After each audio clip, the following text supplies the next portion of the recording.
आँख जाते लिहली गौरा देई बांस के चंगेली फूलल रे चलली गौरा देई बाबा फूलवारी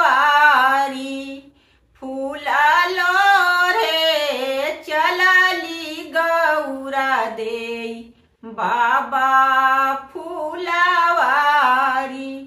अरे बांसहा चढ़ल महादेव पारे ले दोहाई।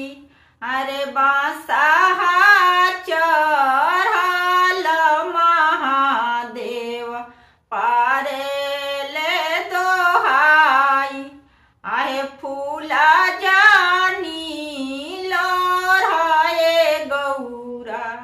बाबा फूलवारी। अरे फूला जानी लोढ़े गौरा हमें फूलवारी लोढ़ला फूलवा गौरा देली छितराई रोअते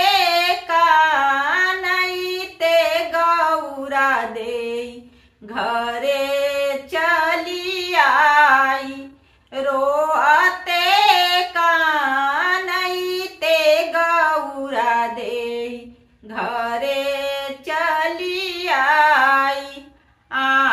माया लारी हो पूछे बहिना दुलारी। अरे कौन आए गौरा तोहे केरो आई।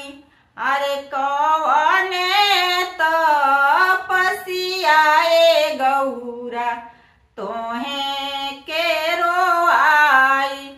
हमसे का पूछे लुआमा कह तो ला जाई पूछिया सलेहर कहीं है समुझाई। पूछिया सखिया सलेहर कहीं है समुझाई। बरे बरे जटाए आमा सुपाय ऐसन दाढ़ी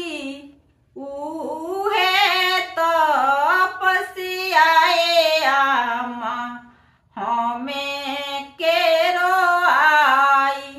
उहे तपस्याए गौरा हमें केरो आई।